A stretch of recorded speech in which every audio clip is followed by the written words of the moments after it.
Hello guys.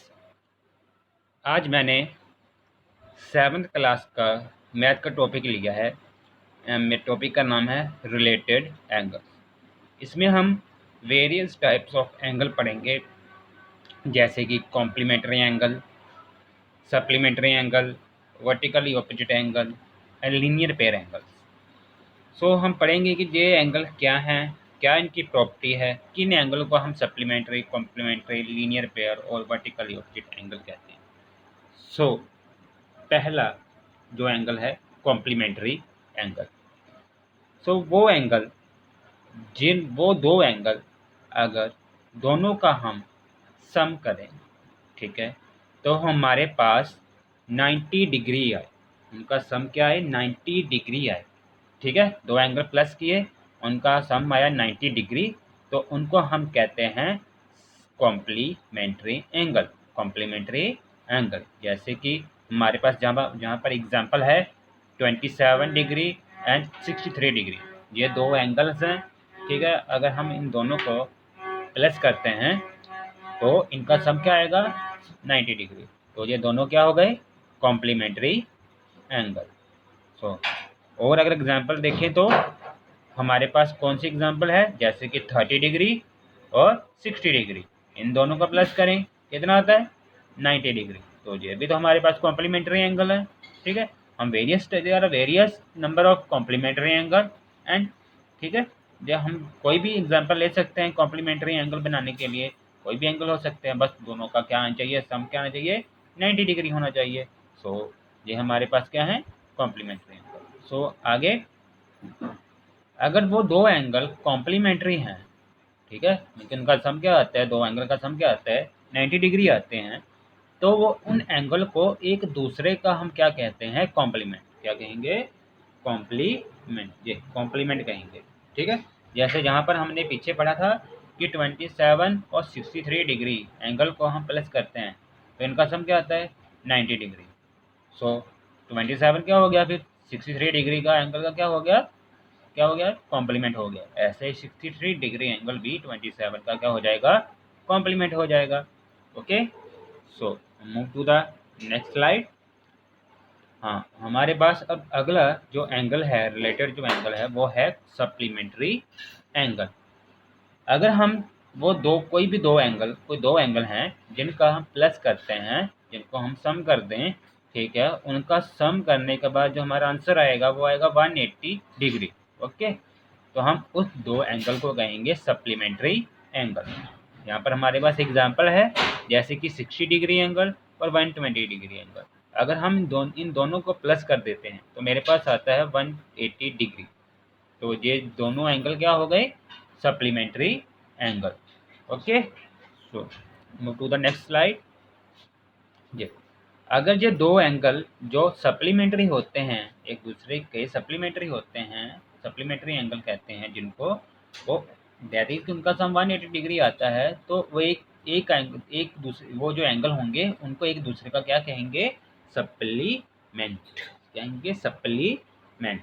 जैसे कि यहाँ पर 60 डिग्री और 120 डिग्री ये सप्लीमेंट्री एंगल हैं, तो 60 डिग्री हो गया सप्लीमेंट हो गया 120 डिग्री का, ऐसे ही 120 डिग्री हो गया सप्लीमेंट 60 डिग्री एंगल का।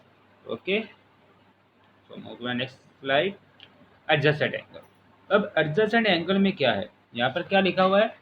A pair of the angle is called adjacent angle if they have the common vertex। common vertex में कि इसका common vertex होना चाहिए। जैसे यहाँ पर एक एंगल ऐसे बना लो, एग्जांपल ऐसे मैंने एंगल बना लिया, ठीक है, ये एंगल 1 बन गया और ये एंगल मेरा बन गया 2, और यहाँ पर एक वर्टेक्स है ना, ये वर्टेक्स है, ये कॉमन वर्टेक्स है, दोनों 1 और 2 दोनों शेयर कर रहे हैं, ये कॉमन है दोनों में।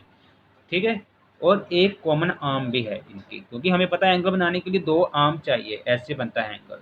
एक आर्म चाहिए, ये चाहिए, एक वर्टेक्स चाहिए। वर्टेक्स तो है, दोनों शेयर कर रहे हैं, और एक आर्म भी शेयर कर रहे हैं, ये कॉमन आर्म, दोनों में एक कॉमन आर्म है।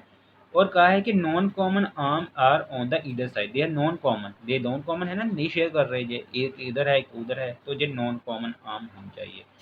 तो एडजेसेंट एंगल्स आजकल पता है। तो हमारे पास जब ऐसे एंगल आते हैं तो हम इसको कहते हैं adjacent angle. So 1 and 2 are adjacent angle. This are adjacent to each other, साथ साथ है ना, इसलिए इसे कहते हैं एडजेसेंट एंगल। और आगे अगर हम रियल लाइफ एग्जांपल देखें, कहाँ पर हमें ये एडजेसेंट एंगल देखने को मिलते हैं। जैसे एक बुक है ना आपके पास, उसको ऐसे खोल दो जैसे दिखाया गया है, ऐसे यहाँ पर एक एंगल बन रहा है 1 और यहाँ पर एक एंगल बन रहा है 2। सो ये दो एंगल साथ साथ में पड़े हुए हैं, इनका एक ही वर्टेक्स है और दो कॉमन आर्म हैं और दो कॉमन नॉन कॉमन आर्म है और एक कॉमन आर्म है, तो ये हो गया एक एडजेसेंट एंगल। ऐसे ही घड़ी की सुइयाँ होती हैं जो आर्म होती हैं, वो भी ऐसे एंगल बनाती हैं एडजेसेंट एंगल। ये ऐसे ऐसे बना लिया 1 और 2, तो ये भी एक एडजेसेंट एंगल है। ओके, तो सेकंड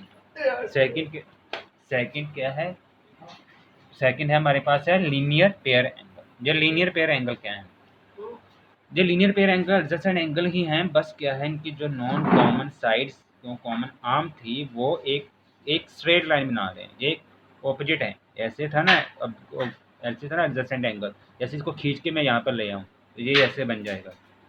ओके, तो जब लीनियर पेयर एंगल बन गया, लीनियर हो गया ना, सीधा हो गया, तो ये लीनियर पेयर एंगल हो गया।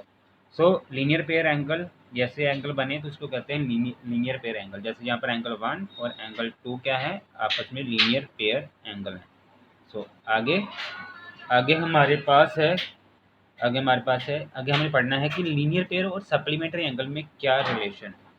आपको पता है लीनियर पेयर एंगल, मैंने बताया था लीनियर पेयर एंगल में एक स्ट्रेट लाइन ऐसे होती है, ऐसे स्ट्रेट लाइन है और उसके ऊपर एक लाइन बन रही है, कॉमन आर्म है, ठीक है। और ये एंगल देखो, ये एंगल कितना बन रहा है, अगर दोनों को प्लस करूँ क्या बन रहा है, एक लीनियर एंगल बन रहा है ना 180 डिग्री, ठीक है, दोनों को प्लस करेंगे 180 डिग्री आएगा। और एक और एंगल थे दो जिनका प्लस करते हैं तो 180 डिग्री आता है, या ये है सप्लीमेंट्री एंगल, दोनों को प्लस करें तो आता है हमारा 180 डिग्री। सो लीनियर पेयर एंगल भी सम करने के बाद 180 डिग्री बनाते हैं, तो और सप्लीमेंट्री एंगल में भी जो दो एंगल होते हैं वो आपस में प्लस करते हैं, तब इनको सप्लीमेंट्री कहते हैं। सो हमारे पास जो लीनियर पेयर एंगल हैं वो सप्लीमेंट्री होते ही हैं, बट हमारे सप्लीमेंट्री जो एंगल हैं वो लीनियर पेयर नहीं हो सकते।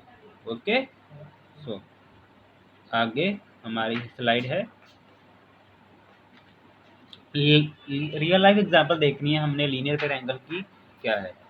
ये लीनियर सो जहाँ पर हमारे पास रियल लाइफ एग्जांपल हैं लीनियर पेयर एंगल की, जैसे यहाँ पर एक चॉपर है, ठीक है, यहाँ पर एक चॉपर है जो एंगल बना रहा है ना ऐसे करके, लीनियर पेयर एंगल ऐसे खड़ा हुआ है, तो ये एंगल बना, एक ये एंगल बना, और ये इसकी जो एक मान लो स्पॉट है वो एक स्ट्रेट है, और ये एक एंगल बन रहा है यहाँ पर और यहाँ पर, तो ये हो गया लीनियर पेयर एंगल। ऐसे ही एक पियानो है, यहाँ पर उसका जो स्टैंड है खड़ा हुआ है, ठीक है, ये भी एक एंगल बना रहा है, उसे 1 2 ये भी एक लीनियर पेयर एंगल बना रहे हैं। तो हम को जैसे मर्जी एग्जांपल फाइंड कर सकते हैं लीनियर पेयर एंगल की हमारे रियल लाइफ में। ओके, तो आगे आगे हमारे पास अगला जो एंगल है वो है वर्टिकली ऑपोजिट एंगल। सो ऐसे एंगल जैसे कि हम देखो हमारे पास एक क्रॉस ऐसे बना हुआ है, कांटा सा बना हुआ है, तो ये एंगल और ये एंगल ये आप ऑपोजिट है एक दूसरे से, तो इनको हम कहते हैं वर्टिकली ऑपोजिट एंगल, ठीक है। यहाँ पर भी एक एंगल बन रहा है, यहाँ पर भी बन रहा है, तो ये एंगल और ये एंगल भी आपस में ऑपोजिट है, तो इनको भी हम कहेंगे vertically opposite angle. So here angle 1 and 3 are vertically opposite angle and angle 4 and 2 are vertically opposite angle. So here a real life example of vertically opposite angle। जो फैन है, फैन के 4 पर हैं, ठीक है, जिसको आर्म कहते हैं, ठीक है, ये एंगल बन रहा है, इधर एंगल बन रहा है। सो ये दो एंगल हैं, जो दोनों एंगल हैं आपस में क्या है, ऑपोजिट है एक दूसरे के, ठीक है, तो ये वर्टिकली ऑपोजिट एंगल है। यहाँ पर फिर से यहाँ पर भी एक एंगल है, यहाँ पर भी एंगल है, तो ये भी आपस में ऑपोजिट है, ठीक है, तो ये भी एक वर्टिकली ऑपोजिट एंगल बना रहे हैं, ठीक है। ऐसे यहाँ पर एक और एग्जाम्पल है, जैसे यहाँ पर भी एक क्रॉस सा बन रहा है, ठीक है, यहाँ पर एक एंगल बन रहा है, यहाँ पर एंगल बन रहा है, ठीक है, इसको भी हम कहेंगे वर्टिकली ऑपोजिट एंगल। यहाँ पर भी एंगल बन रहा है, यहाँ पर भी एंगल बन रहा है, तो ये भी क्या आपस में वर्टिकली ऑपोजिट एंगल, ठीक है। नेक्स्ट हमारे पास यहाँ पर एक रिलेशन है कि वर्टिकली ऑपोजिट एंगल क्या होते हैं, वर्टिकली जो ऑपोजिट एंगल हैं वो आपस में इक्वल होते हैं।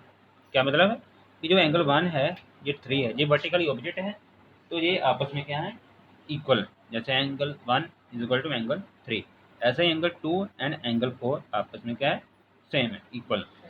सो ये कैसे हम प्रूव कर सकते हैं, इनका प्रूफ है, छोटा सा प्रूफ है। देखिए यहाँ से ध्यान से देखना कि यहाँ पर एक एंगल बन रहा है 1 एंड 2, कैसे एक स्ट्रेट लाइन है, उस पर एक और लाइन है, एक रे जा रही है। यहाँ पर एक एंगल 1 और एंगल 2 है। ये एंगल 1 और 2 क्या है, लीनियर पेयर एंगल है। ठीक है, बताया था ना, लीनियर पेयर एंगल ऐसे स्ट्रेट लाइन होती है और यहाँ पर एक एंगल बनता है। ठीक है, ये एंगल और ये एंगल को हम कहते हैं, ये वाला एंगल, सॉरी ये एंगल और ये एंगल को हम कहते हैं लीनियर पेयर एंगल। ऐसे 1 और 2 क्या है, लीनियर पेयर है। ठीक है, ये क्या है, लीनियर पेयर है। ठीक है, और सेकंड ऐसे ही एंगल 2 एंड 3, ये भी एक लीनियर पेयर है, ऐसे बन रहा है। ठीक है, एंगल 2 एंड 3, 2 है 3 है, ये भी तो लीनियर पेयर बन रहे हैं। ठीक है, सो क्या हो गया, और लीनियर पेयर में हमें पता भी था कि एंगल 1 और लीनियर पेयर का सम का, लीनियर पेयर एंगल का सम क्या होता है, 180। So angle 1 is equal to 180 minus 2, ऐसे ही एंगल 3 180 माइनस 2 हो गया। ओके, सो फ्रॉम 1 एंड 2 यहाँ से, और जहाँ से हमें क्या पता लग गया कि angle 1 is equal to angle 3, ऐसे ही हम एंगल 2 इज इक्वल टू 4 भी प्रूव कर सकते हैं। सो ये हमारे पास आ गया कि vertically opposite angle are equal to each other. So ये हमारे वीडियो का एंड है। सो मैं आशा करता हूँ कि आपको ये अच्छा लगा होगा लेक्चर।